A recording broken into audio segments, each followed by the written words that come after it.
Salute. How y'all doing? My name is DerrickCWilliams. Shout out and respect due to my newest subscriber, AJ Burrell. I consider myself somewhat of a news hound, and anytime something goes by me that I missed, I don't know, it's the funniest thing. I feel a little ashamed, embarrassed for not knowing. And there's nothing wrong with not knowing, but once you find out, you feel better about it.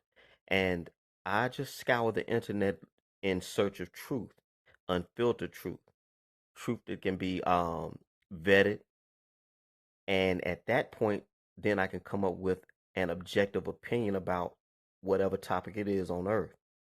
So it is with this topic of police brutality. Without question, no police should use his authority to torture and kill people. But what about when the policemen are justified? Is there such a thing as a justifiable homicide by police? I'll let you judge. The title of this presentation will be called 10 Stories I Didn't Hear About. And I'm just one man in the comment section on YouTube. I'm going to let Tucker Carlson of Fox News show you these cases and you can make your own determination. And I did a live the other night and I was talking about the Black George Zimmerman.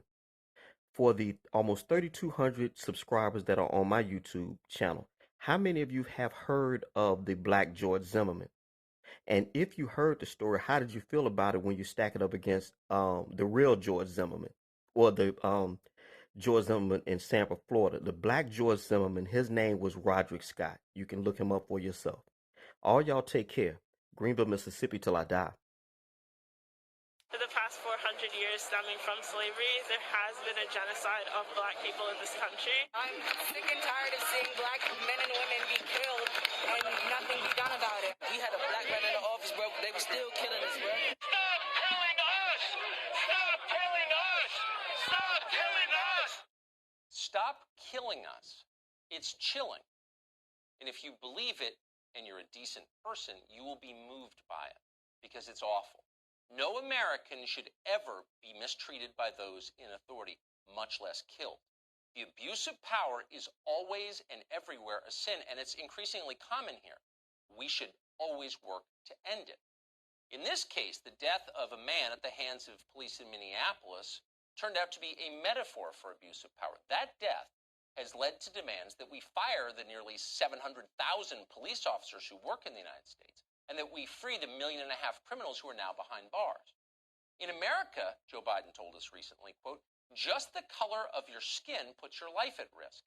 Senator Cory Booker of New Jersey strongly agreed with that. Quote, we have so many people in our country, Booker said yesterday, African-American men, mostly unarmed, being murdered by police officers and no way of holding them accountable. So many people murdered by police officers, unarmed, says Cory Booker. You're hearing a lot of people in authority tell you that every day, every hour. One group of pro athletes just announced that, quote, it seems like every week a new tragedy unfolds before our very eyes where people are being killed by police violence. Each time we tweet, we pray, we mourn, only to repeat the cycle a few days later, end quote.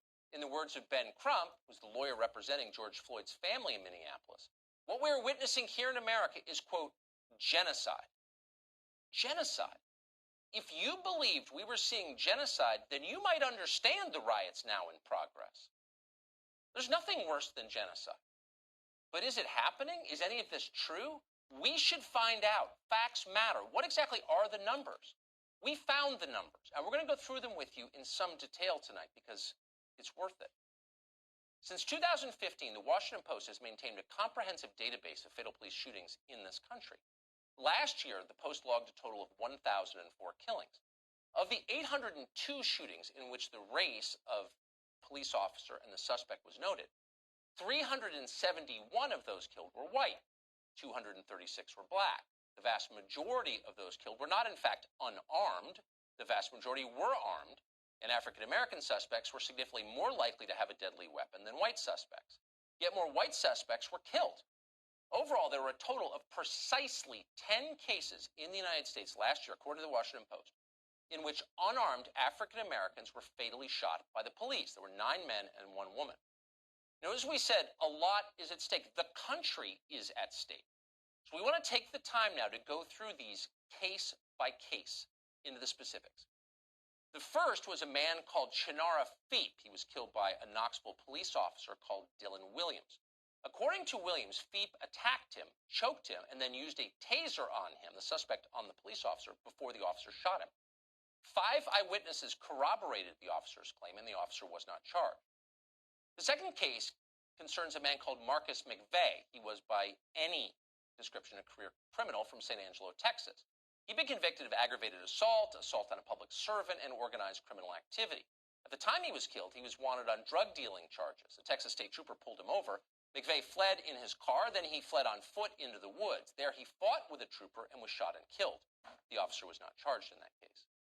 Marzua Scott assaulted a shop employee. When a female police officer arrived and ordered the suspect toward her car, he instead charged her and knocked her to the ground. At that point, she shot and killed him. The entire incident was caught on body camera. The officer was not charged.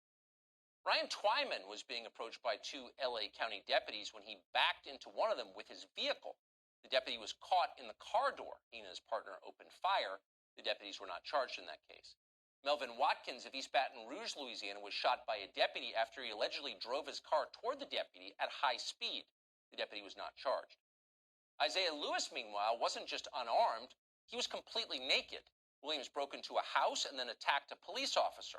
The police tased Williams, but he kept coming at them and attacking. The officer shot him. They were not charged.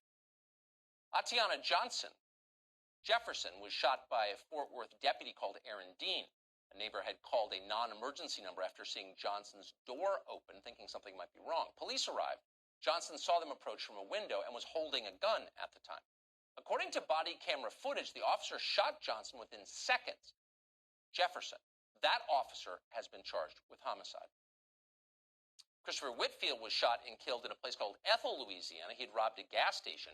Deputy Glenn Sims said his gun discharged accidentally while grappling with Whitfield's. Sims, who is black himself, was not charged in that killing. Kevin Mason was shot by police during a multi-hour standoff. While Mason turned out not to have a gun, Mason claimed to have a gun, claimed to be armed, and vowed to kill police with it. They believed him. Mason had been in a shootout with police years before. And finally, the 10th case concerns Gregory Griffin. He was shot during a car chase. An officer called Giovanni Crespo claimed he saw someone pointing a gun at him. Later, a gun was in fact found inside the vehicle, and yet Officer Crespo was charged anyway with aggravated manslaughter. Those are the facts. That is the entire list from 2019, last year. 10 deaths. In 5 deaths, an officer was attacked just before the shooting occurred. That is not disputed. 1 allegedly was an accident. That leaves a total of 4 deaths during a pursuit or in a standoff. So out of 4, in 2 of those cases, in fully half, the officer was criminally charged. Is it possible that more of these officers should have been charged? Of course it's possible. Justice is not always served, that's for sure. But either way, this is a very small number in a country of 325 million people. This is not genocide.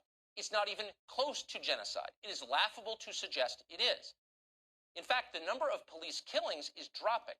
In 2015, during Barack Obama's presidency, 38 unarmed black Americans and 32 whites were slain by police. Overall totals have fallen since then, and they have fallen far more dramatically for African American men. Last year was the safest year for unarmed suspects since the Washington Post began tracking police shootings. It was the safest year for both white and black suspects. At the same time, this country remains a dangerous place for police officers. 48 of them were murdered in 2019, according to FBI data. That's more than the number of unarmed suspects killed of all races. One final number for you, because it matters. In 2018, 7,407 African Americans were murdered in the United States. If 2019 continues on a similar trajectory, and we hope it doesn't, but if it does, that would mean that for every unarmed African American shot to death in the United States by police, more than 700 were murdered by someone else, usually by someone they know. Again, those are the facts. They are not in dispute. Are African Americans being hunted, as Joy Reid recklessly claimed on MSNBC recently? Or is something else happening? Is our nation being ripped apart by a total and complete lie, a provable lie, a lie used by cynical media manipulators and unscrupulous politicians who understand that racial strife, race hatred, is their path to power, even if it destroys the country? You have the facts now, and you can decide what's really going on.